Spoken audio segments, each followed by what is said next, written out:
From the PEP Radio Newsroom, this is daily news for May 1st, 2026. These are the stories we are covering at this hour. Former leader Aung San Suu Kyi moved from prison to house arrest in Myanmar.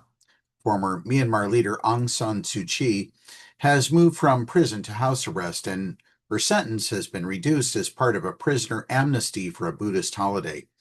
Accompanying the announcement was a photo of the 80-year-old leader dressed in a traditional white blouse and skirt, sitting on a bench behind a low table facing unidentified men who wear military and police uniforms. Myanmar's Military Information Office and state television disclosed the move and shared the photo of her Thursday night, but when and where the photo was taken was not clear. Suu Kyi was detained February 1st, 2021, when the army seized power from her elected government. She has not been seen publicly since then, and the last official photo of her was from a court appearance on May 24th, 2021. Earlier Thursday, authorities had announced Suu Kyi's sentence was being reduced as part of a prisoner amnesty, marking a Buddhist holiday, the full moon day of Kaisan, honoring Buddha's birthday. The amnesty covered 1,519 prisoners and cut the sentences for those still in prison by 1/6.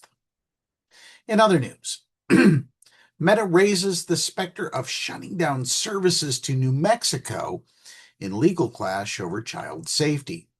Meta is raising the prospect of shutting down its social media services in New Mexico in response to a push by state prosecutors for fundamental changes to the company's platforms, including Instagram, to protect the mental health and safety of children. The possibility emerged amid legal gamesmanship in the run-up to a bench trial next week on allegations that Meta poses a public nuisance. Boy, they sure do. It's the second phase of a case that already resulted in $375 million in civil penalties on a jury's determination that Meta knowingly harmed children's mental health, to say nothing of what it does to adults, and concealed what it knew about child sexual exploitation on its platforms. Way to go, Mark Zuckerberg. Prosecutors are asking the court to order a series of changes to child accounts on social media aimed at reining in addictive features, improving age verification, and preventing child sexual exploitation through default privacy settings and closer oversight. Meta executives have emphasized that the company continuously improves child safety and addresses compulsive social media use. No, they don't. The company says it's being singled out among hundreds of apps that teens use. No, they aren't.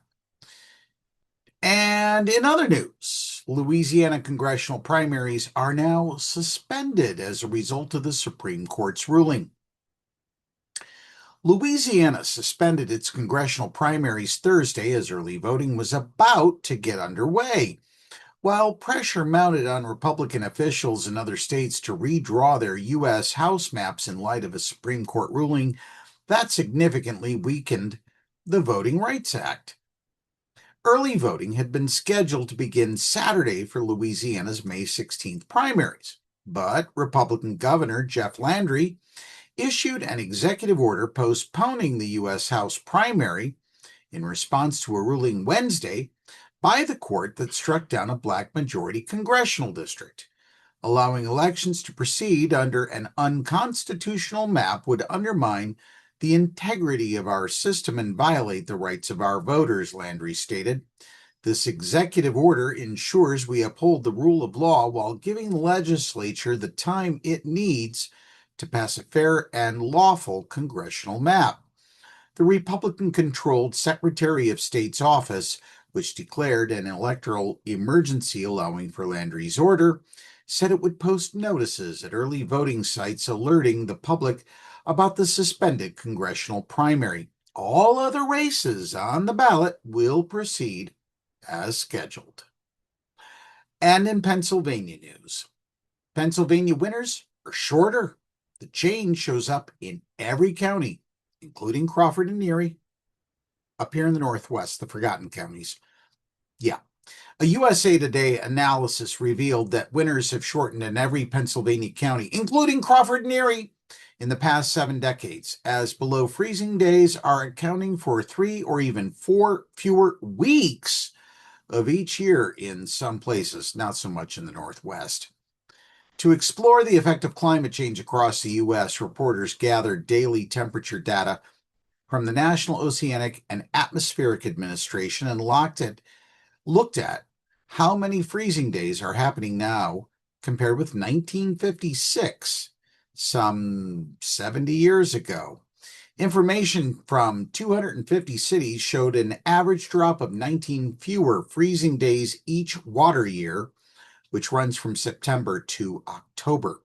Their investigation found this drop-off is having environmental, economic, cultural, and health impacts across the nation. Western states are grappling with droughts, increased wildfires, and challenges to snow-based recreation, like skiing and snowboarding. In eastern states, certain disease-carrying insects like ticks and mosquitoes have prospered in the warmer weather. Well, that's the news at this hour. The PEP Radio YouTube channel has daily news updates between 1 p.m. and 2 a.m. PEP Radio is available on the Live 365 app, the PEP Radio page at paequality.com, FM Stream Radio, fmstream.org, that is, Radio Line, Streama, Roku, and Alexa. Up next is the Meadville area weather forecast here on PEP Radio.